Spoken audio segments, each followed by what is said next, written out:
pessoal entra rápido hoje em dia, né? Nossa, 12 pessoas, 15 pessoas, tá rápido. Que legal.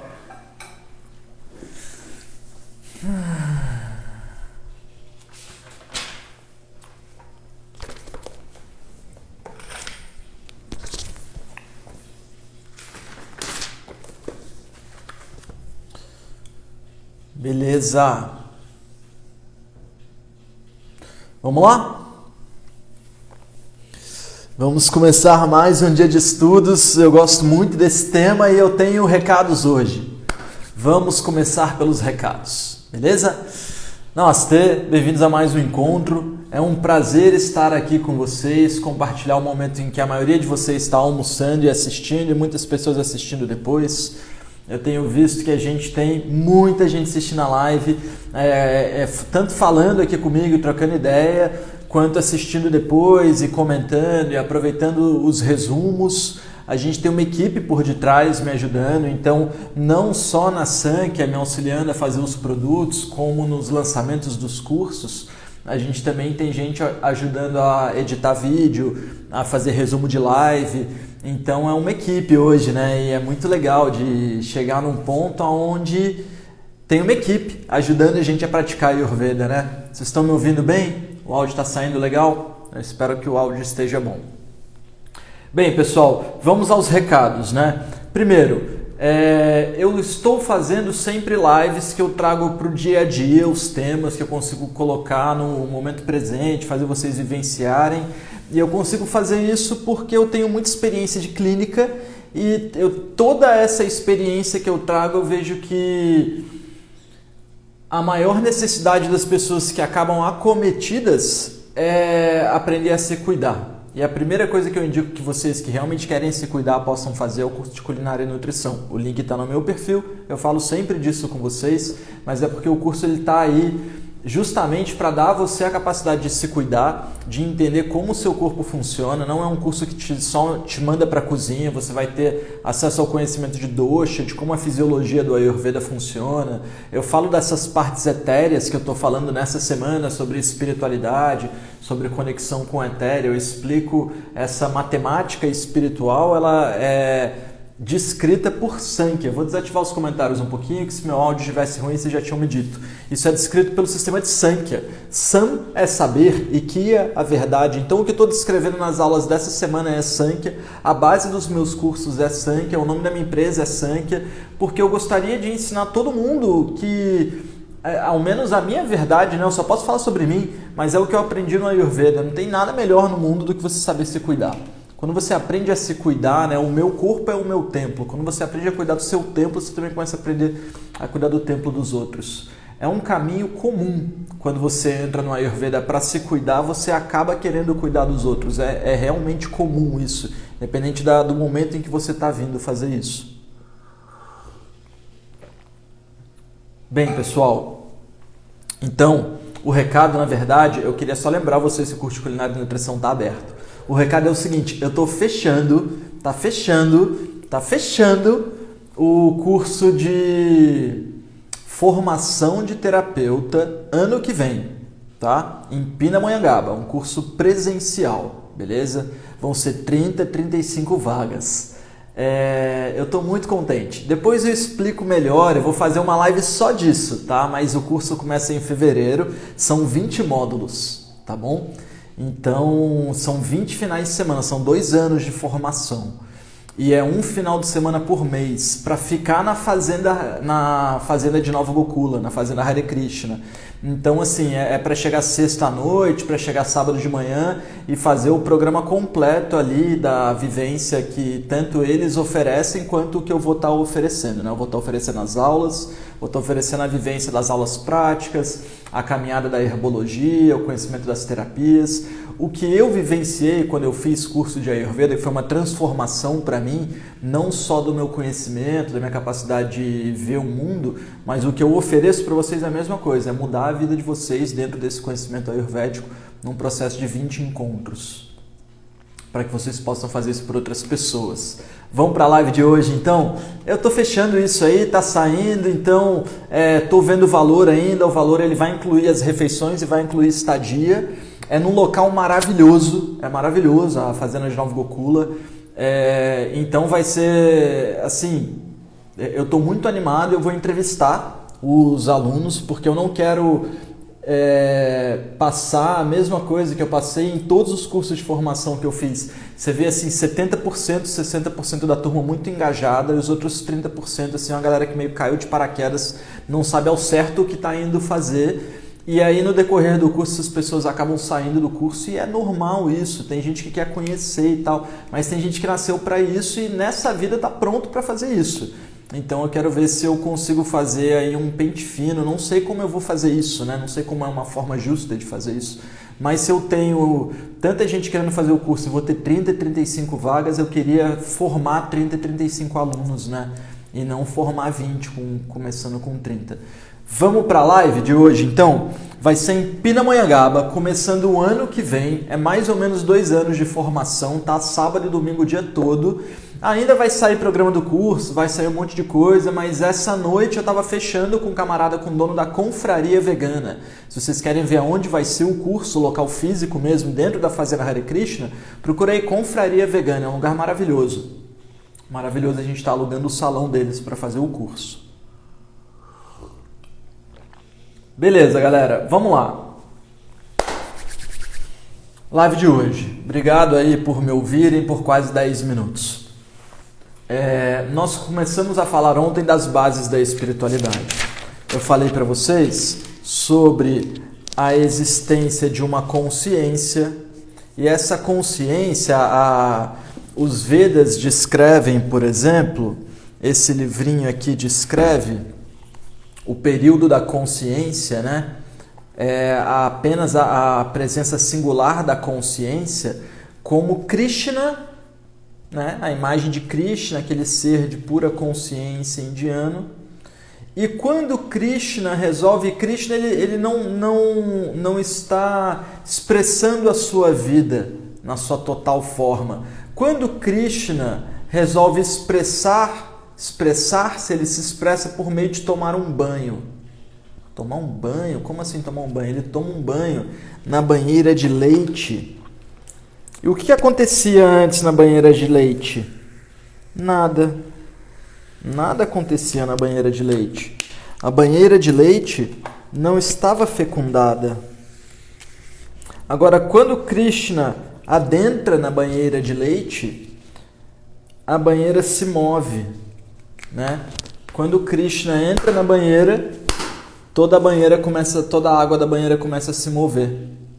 E esse processo de fecundação da matéria, esse processo onde o ovo da matéria é fecundado pela consciência, a gente conhece como Big Bang.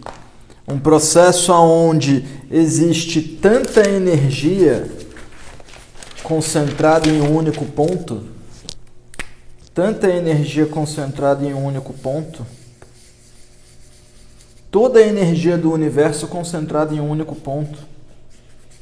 É tanta energia, em algum momento, todo o calor aqui,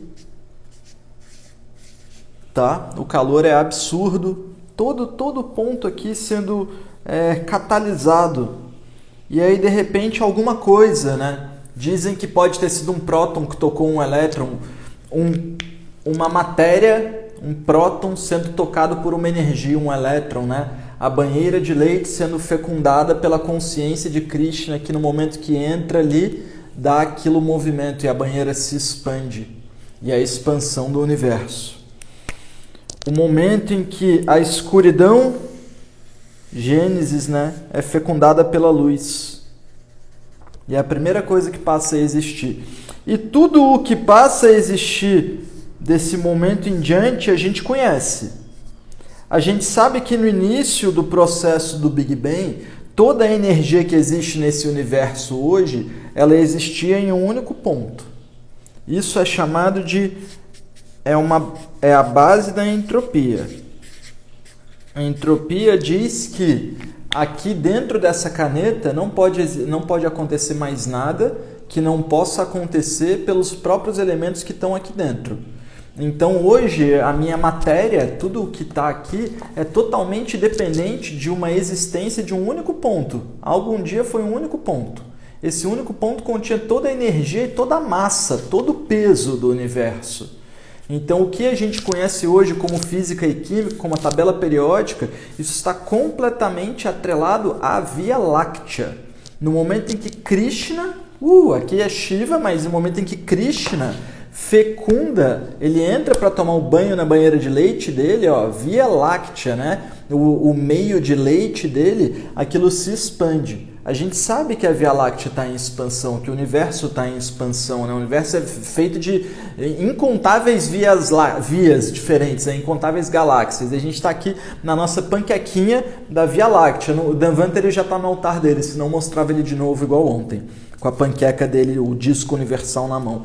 Então, no momento que isso vai se expandindo, a matéria sendo fecundada pela energia, então as coisas começam a acontecer. A gente sabe que aqui no começo a gente tinha somente um elemento, que era o hidrogênio. E antes disso a gente nem o hidrogênio tinha, porque era tanto calor e tanta agitação. Quando a gente acende uma chama e olha acima da chama, a gente não vê, fora a chama, acima dela, a gente não vê uma agitação. Quando o asfalto está quente, a gente não vê uma agitação no ar, porque as coisas se agitam tanto num processo de calor que, falando de física e de química, o próprio próton, ele não consegue se conectar. O elétron não consegue ser aterrado pelo próton. Isso não estava acontecendo naquele início, porque era tanto calor e tanta agitação que as coisas... A energia de gravidade gerada pelo próton não era capaz de conter o elétron de tanto calor e agitação que tinha. As coisas se repulsavam. Só que a partir do momento em que essa explosão aconteceu e o Big Bang começou a espalhar a matéria, isso que eu explico, olha só, outra coisa que a gente vai falar, frio nas extremidades. Não pode ficar tomando muito chá e comendo muita salada, que vai ter frio nas extremidades, porque afina o sangue. No momento em que a explosão começou a acontecer e a matéria começou a ficar mais difusa, a capacidade de manter o calor no local começou a diminuir. E aí essa repulsão gerada pelo calor começou a ser menor, a gravidade dos prótons começou a ser maior, puxando os elétrons. E aí os elétrons começaram a se atrelar aos prótons e formaram então os primeiros elementos da tabela periódica. E aí a gente vai tendo a formação dos elementos a partir desse momento. A gente vai tendo o decaimento do calor, o decaimento da atração da matéria, dessa gravidade central do universo, e aí os próprios elementos vão gerando as próprias forças gravitacionais. E a gente vai tendo esse acesso a esse campo material. Essa matéria que eu tenho aqui hoje, como ser humano, isso aqui não chegou até mim ao acaso. Isso aqui não são 6.000 anos de história bíblica para chegar aqui, sabe? Isso é um grande processo até que a gente chegue a ter um corpo que tem 7 coisas, né? Vamos botar aqui. 6 e o 7 aqui. A gente tem 7 grandes centros. Os seres, eles começaram... A primeira coisa que um ser precisa aprender na base de conhecimento dele. Primeira coisa que um ser precisa desvendar sobre a existência dele é que ele precisa aprender o básico sobre a vida. O básico é que ele precisa de matéria. Ele já é espírito, agora ele precisa de matéria. Quando ele começar a trabalhar na matéria, quando ele começar a trabalhar nos campos mais básicos da vida, ele vai começar a ter acesso ao mais sutil que a matéria tem. Quando a matéria fica brilhosa, fica límpida, quando uma rocha... Vou passar rápido por essa parte. Quando uma rocha se torna um cristal mais límpido que aquilo pode ser, a gente começa a ter acesso a outros campos, que é o campo de desejo, o campo de prazer. É quando você não só compreende que você vive de matéria, você começa a se aproximar do desejo pelas coisas. Você aprendeu a agregar matéria no campo mineral. Agora você começa a aprender a consumir a matéria. Você, como uma planta, não só agrega a matéria para virar um cristal, agora você quer seguir a luz. Você quer dar perfume para que você possa reproduzir. Você quer dar um brilho bonito para que você possa ser consumida e o ser que te consumiu eliminar as suas sementes em outros locais. Você começa a acessar esses campos de consciência. Estou falando aqui da evolução de um espírito perante a existência da matéria. Vai imaginando só, até hoje eu saber utilizar o mecanismo da voz para falar com um aparelho elétrico. Olha quantas gerações de engenheiros foram necessárias para desvendar um aparelho elétrico como esse, sendo que eu não preciso de conhecimento elétrico para fazer o uso dele, né? É só eu tocar na tecla e eu faço o uso completo disso. Eu lembro do primeiro computador que minha mãe botou lá em casa. A gente tinha que ligar o computador, digitar C:\win e tinha que abrir uma pasta para executar o Windows, e na hora de desligar tinha que fazer a mesma coisa. E hoje você já passa por isso tudo. Quanto tempo a gente demorou para chegar aí, né? Para ter essa capacidade de consciência? Quando a gente vai se tornando, quando a gente vai se tornando uma planta evoluída, uma planta que já viveu muitas gerações, uma planta que já, uma sequoia, um baobá, um eucalipto antigo, a gente vai tendo acesso aos campos mais inferiores, aos campos de metabolismo do meio. A gente está falando aqui da construção da consciência do ser, da construção dos chakras. Você vai vendo que esse metabolismo já é o poder de escolha. Enquanto que a pedra queria virar cristal e a planta quer virar baobá e consome a pedra, você agora vai ter organismos que escolhem o que metabolizam. Então você vai ter os organismos que se movem, os insetos, os répteis mais básicos. Já é aquela capacidade de se mover e escolher o que vai consumir. Então até uma mosca já está em níveis metabólicos mais evoluídos do que um eucalipto, do que uma sequoia. Porque ela já tem a capacidade de se mover até a bosta para consumir. Porque ela já tem um sistema metabólico muito mais evoluído. E agora ela não tem que pensar mais para se atrair até o desejo das coisas. Ela não tem que se esforçar para vegetar. O corpo já vegeta em si. Ela não tem que se esforçar para agregar matéria. O corpo já agrega matéria. Até então ela tinha que trabalhar para o campo material e trabalhar para o campo de desejo. A rocha ela tem que aprender a construir a matéria e a planta precisa aprender a construir a flor. Enquanto que a mosca precisa aprender a correr atrás do alimento, aprender a escolher o alimento dela, aprender a correr atrás desse sistema.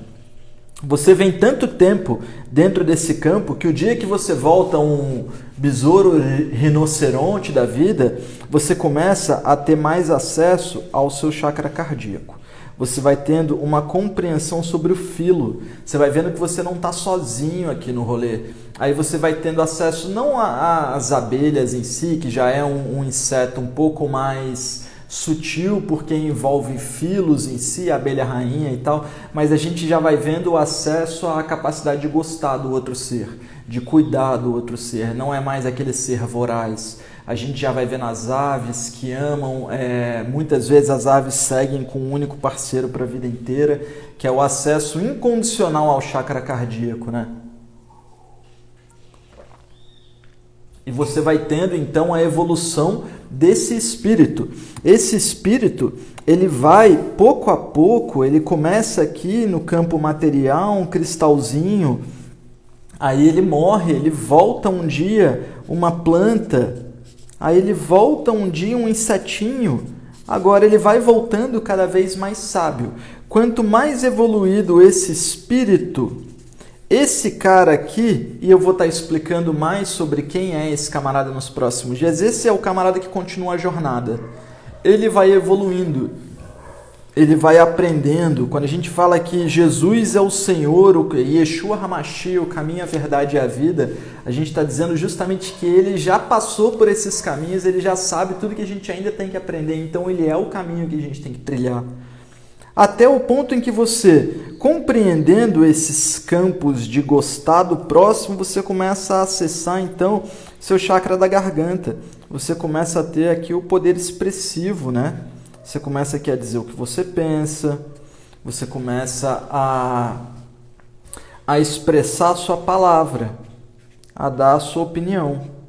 Tem gente que morre aqui nesse chakra, né? Eu falo para as pessoas que elas têm que se expressar, que eu pego muito problema de hipotiroidismo, de acne fraco, porque a pessoa não se expressa. Tem que haver expressão, tem que haver o poder da palavra. E aí a gente vem tendo ou não acesso a isso. Até aqui, assim, ó, a gente está falando ainda de uma pessoa que não necessariamente tem acesso ao livre-arbítrio. Agora, quando você começa a ter acesso à palavra em si, quando você começa a ter acesso ao que a gente chama de terceiro olho, né?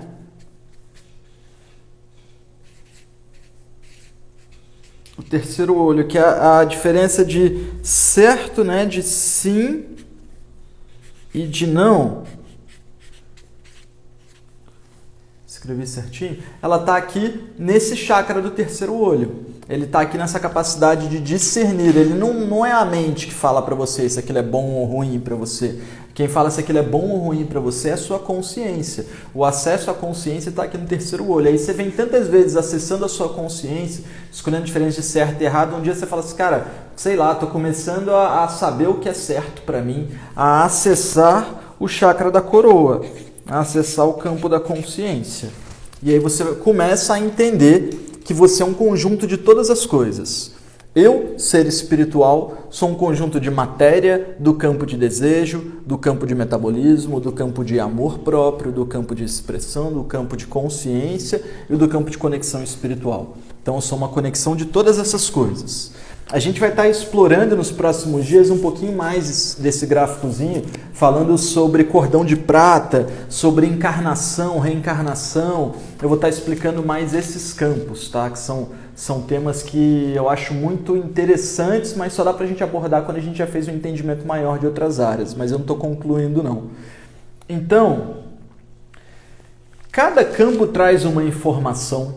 A diferença que existe entre uma planta e um inseto e uma ave, nós é tudo a mesma coisa, de certa forma, porque todos vão evoluir, todos vão evoluir. Isso é o que a gente chama de net-net. Net-net é aquele ser que sabe o quanto ele não sabe. Você sabe que tem um monte de coisa que você não sabe. Então você sempre vai querer saber. Isso é intrínseco ao ser humano. Você sempre quer saber as coisas que tu não sabe. Isso aí eu estou falando em vidas, né? Você fala, não, isso aí eu não quero, eu tenho medo. Não, então o seu medo é maior do que sua vontade de aprender. Mas o medo é um distúrbio. Você não vai carregar o medo para todas as vidas. Então quando eu fico tranquilo com o ensino do Ayurveda e vejo que é uma coisa de tempo, estou falando em tempo nesse sentido. Eu consegui criar ao decorrer da vida, eu ainda tenho desejo, eu ainda tenho todos os meus desejos normais de um ser humano, mas eu também tenho a compreensão de que o tempo é uma outra coisa. O tempo a gente está em expansão, Krishna entrou na banheira de leite, a banheira de leite está expandindo, vai chegar um momento que Krishna vai sair da banheira de leite e essa banheira de leite vai voltar a contrair, vai ficar estagnada de novo. Nós voltaremos a ser um com Deus, né? Nós saímos de um local de descanso com espíritos puros e imaculados e a gente veio experienciar a matéria. A matéria ela só pode ganhar movimento e ser fecundada perante a existência de um espírito. E um espírito só pode se presenciar, só pode ter uma experiência de vida com o uso da matéria. Dentro desse conhecimento, até a parede, isso é muito... Essa parte é complicada para mim. Até a parede está viva.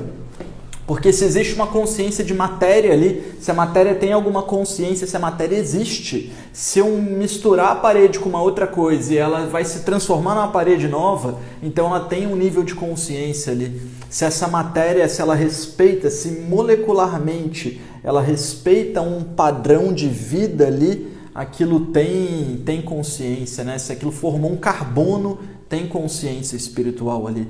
Então são níveis aonde a gente... isso aí para mim é super difícil entender. Entender que eu olho para as paredes aqui e fico, cara, então vocês são seres vivos. Vocês estão vivos, né? Como assim vocês estão vivos? Eu não consigo, essa parte eu não consigo compreender, não. Mas está descrito que tudo está vivo. E faz sentido também. Se aquilo existe harmonicamente, se esse piso aqui, ele me gera suporte, estrutura, então ele está vivo também.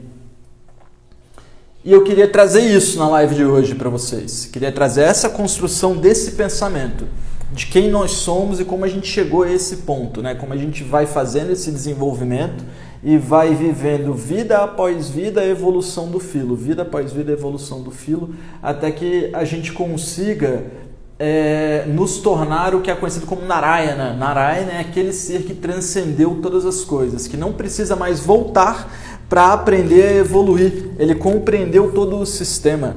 Então ele não volta mais, ele volta somente por escolha.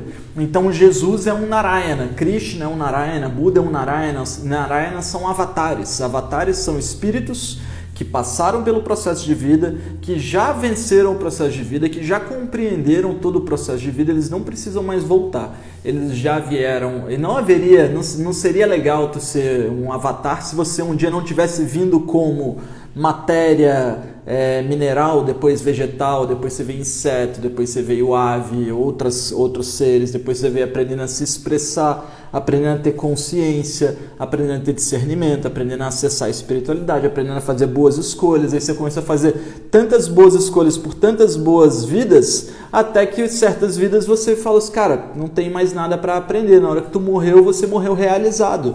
Existe um texto que eu vou ler pra gente, não sei se hoje eu quero mais terminar lendo uma carta, mas é o texto sobre o karma e a morte.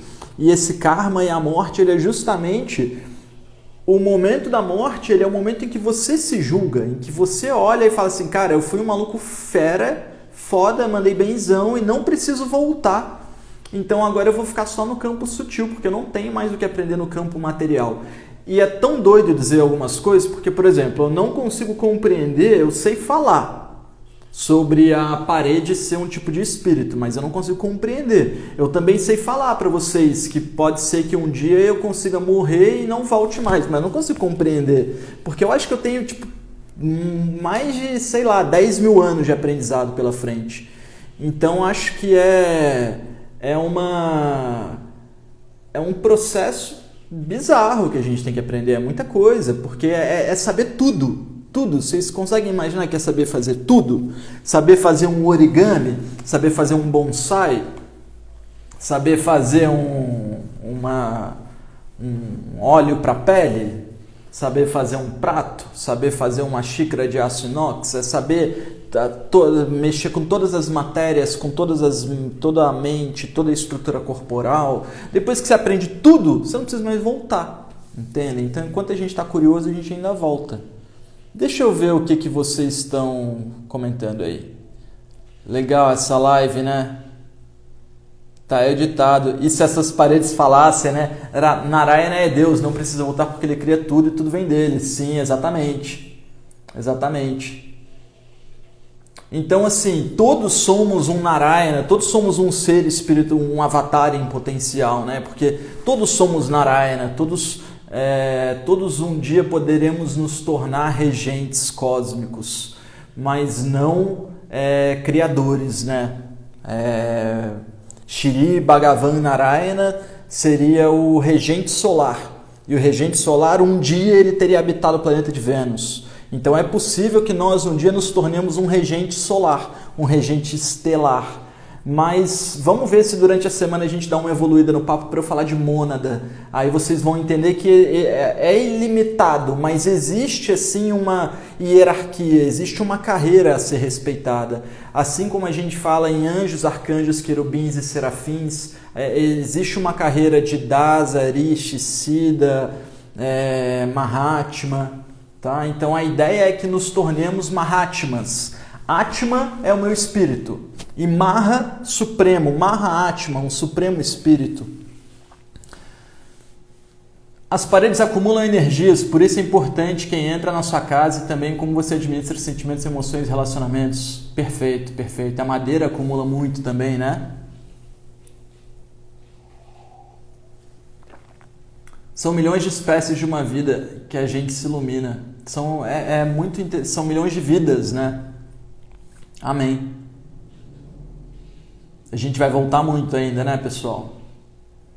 Buda disse que existem 31 mundos, então são coisas eu não consigo imaginar, mas eu sou muito curioso dentro disso, sabe? Eu era muito curioso dentro de campos espirituais, eu estudei bastante espiritualidade nos últimos anos, eu consigo abordar esses temas com menos sombras. Ainda existem muitas, mas esses campos de mundos assim, todas as sombras existem na minha cabeça.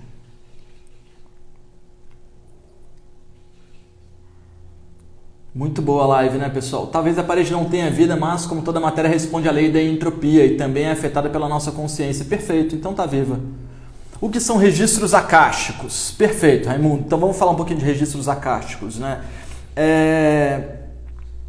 Eu tô muito animado com esse papo. Quem não pegou o iniciozinho da live, eu falei que eu vou dar aula ano que vem. Vou dar aula presencial em Pindamonhangaba, vai ter o curso de formação em Ayurveda na Fazenda Hare Krishna.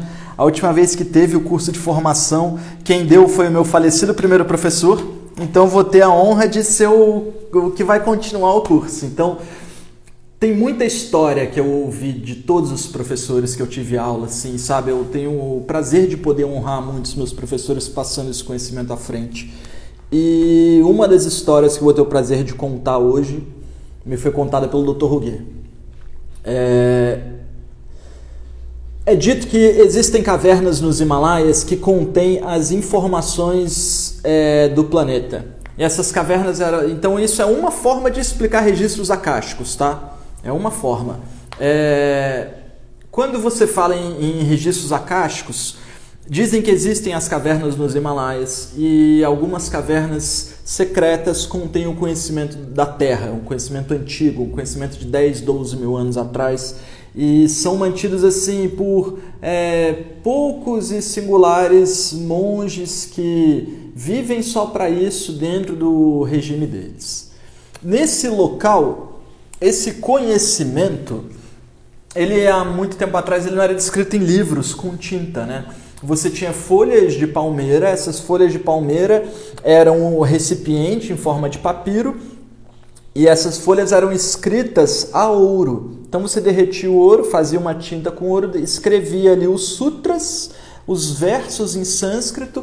Cada símbolo de sânscrito ele tem um som cósmico, cada símbolo de sânscrito ele tem um significado físico, ele abre um campo energético e essas folhas foram enceradas com cera de abelha. Então são papiro de palmeira escrito com ouro encerado com cera de abelha.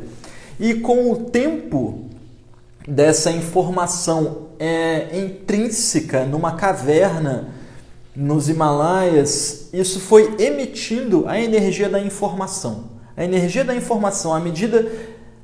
Existem partículas, se você procurar por táquion, tá? Se você procurar por táquion, você vai ver que é um papo de doidão quase. Você vai ver que é uma partícula subatômica, não é próton, não é elétron, é menor do que isso, é táquion.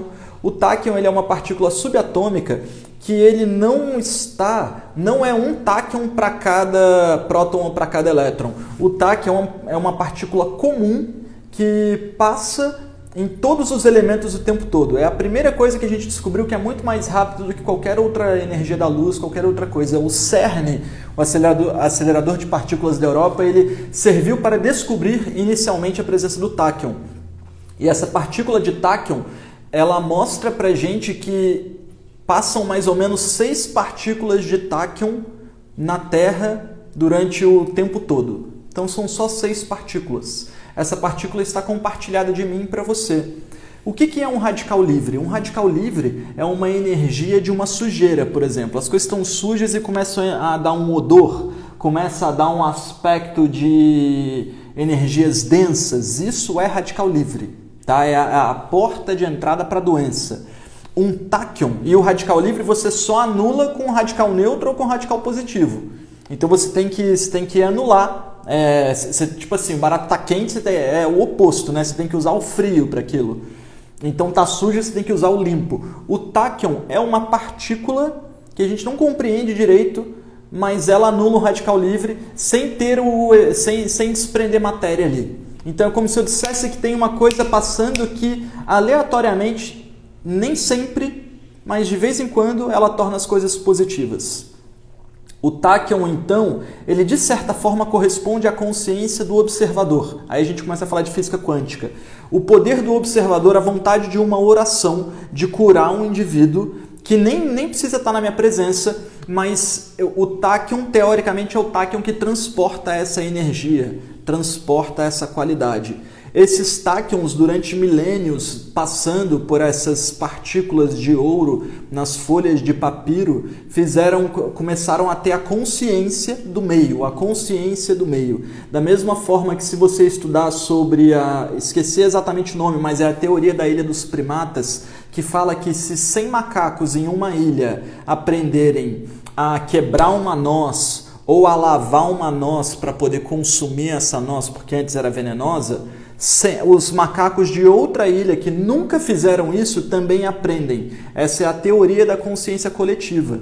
Eu tenho que pesquisar o nome, mas alguém aí da live com certeza consegue transcrever aí, que isso não é uma coisa muito incomum de se saber, não.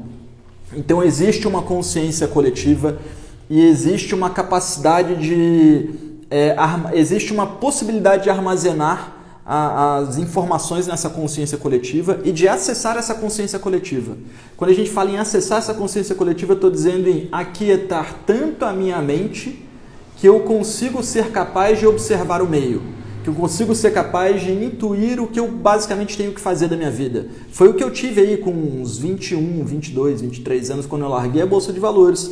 Ficava fazendo yoga o dia inteiro, era metade do dia fazendo yoga, metade do dia fazendo meditação, metade do dia fazendo yoga, metade do dia fazendo meditação. E aí eu falei, cara, preciso fazer alguma coisa legal da minha vida, e fui fazer esse barato de Ayurveda. Minha mãe ficou doida e ela falou, cara, mas tu parou tudo, tu não tá fazendo nada. Eu falei, mas eu sei que a única forma de eu me tornar bom nisso que eu tô me propondo é se eu vivenciar essa parada. Eu fiquei uns 2 anos assim, meio inútil no ponto de vista da minha mãe, entendo total assim, porque eu mesmo não tinha certeza do que estava fazendo, mas estava seguindo a minha intuição. Então, para eu finalizar, uma das formas de explicar um registro akáshico, um registro do campo de éter, é isso. É você aquietar a mente e fazer uma leitura do meio. Você aprende a Ayurveda se você ficar quieto e observar o meio durante anos, você sabe a Ayurveda. Talvez você não saiba o nome de Vata, Pitta e Kapha. Se você estudar sobre a descoberta do Reiki, você também vai ver um pouquinho sobre como Mikao Usui teria desvendado o Reiki. A minha vida, minha vida é uma vida expressiva. Eu penso, eu projeto os meus pensamentos, o que eu penso se materializa. Existem alguns testes que a física quântica mostra que o poder do observador altera bombas de elétrons e como elas emitem os elétrons dela, os feixes de elétrons e a geometria que aquilo gera. Então, o registro akáshico ele não precisa ser feito por uma partícula de ouro dentro de uma caverna, encerado com uma coisa. O que eu pensei já está no registro akáshico. Na minha próxima vida eu vou vivenciar o que eu pensei, o que eu projetei. Então, muitas vezes a gente vê as pessoas que tiveram problemas de nascimento, os seres que não vingaram nessa vida, as pessoas que já chegam com alguma deficiência, é um próprio registro akáshico, tanto que essas pessoas elas não necessariamente têm uma visão que elas são deturpadas e são meu corpo é horrível e tal. Não, as pessoas elas vivem com aquilo porque é a necessidade de manutenção desse registro. Esse registro ele existe, mas não dá para a gente compreender, se aprofundar e falar com propriedade de um tema tão etéreo assim. Dá só para a gente falar de exemplos, né? Deixa eu ver o que vocês comentaram, que eu vi que vocês comentaram bastante coisa e eu sei que são registros akásticos. Nossa mente é limitada nesse momento, não dá para imaginar. Logo se vê que você é um espírito evoluído em prol de auxiliar aqueles que chegam até ti. Amém. Rupert Sheldrake. Vou pesquisar sobre Rupert. Bati uma foto aqui, campo de ressonância, isso aí. Você usa Kant? És Vaishnava? Não, Não uso Kant. Eu uso Kant. Eu sou devoto do tipo, se estiver cantando o Hare Krishna, eu vou cantar também. Se estiver rezando o Pai Nosso, eu vou rezar o Pai Nosso. Se estiver cantando Om Namah Shivaya, eu vou cantar Om Namah Shivaya. Se for para ir no terreiro, eu ainda não fui, mas eu vou também. Aonde a fé tiver, eu vou. Campos morfogênicos, biólogos em inglês Rupert Sheldrake. Isso aí, legal, perfeito. Segundo Sadhguru, Akash é o vazio, onde tudo está, não o quinto elemento, pois os 4 estão nele. Perfeito, perfeito. É o começo de todas as coisas. As coisas só podem existir no vazio, né? A gente fica considerando aí, estudando a terra, estudando a água, estudando o ar, mano, estudando o vácuo. Cara, tem uma coisa antes disso, né? A Terra só existe num meio vazio. Esse próprio meio vazio, ele também é só uma projeção é só uma representação de Akasha, é só uma representação do éter. O éter, ele é aquilo do qual a gente talvez consiga ter um relance do que é éter depois de receber um Shirodhara. Depois que você faz uma meditação profunda, um jejum profundo. Naquele momento, assim, aqueles pequenos milésimos de segundo, assim, que você perde até a noção de quem você é, de que é a existência. Eu tive isso umas 2 vezes na vida, é muito gostoso, é muito gostoso. Fechou, pessoal? Live boa hoje? Espero que vocês tenham gostado. A gente vai fazer uma extensão, então, nos próximos dias, falando mais sobre os campos da espiritualidade. Vou estar estendendo mais esse tema. Espero que vocês tenham gostado da live hoje. Para mim foi muito boa de fazer. Eu gosto muito desses temas. E assim, quando eu falo que eu gosto, vou dizer de uma outra forma. Ó. Eu estudo isso, eu penso nisso, eu reflito sobre isso e eu não tenho com quem falar disso. Não tenho, e só quando eu falo que eu vejo o quanto eu aprendi nos últimos meses e anos, porque aí as coisas vão se conectando na minha cabeça. Então, como eu gosto de fazer essas várias conexões de coisas diferentes, esses exemplos de seres, essas vivências, por exemplo, eu que fui entendendo que quando a gente fala em chakra, a gente está falando disso, o máximo de entendimento da matéria, o máximo. Aí depois eu fui ver no livro da Helena Blavatsky, que é mais ou menos isso mesmo.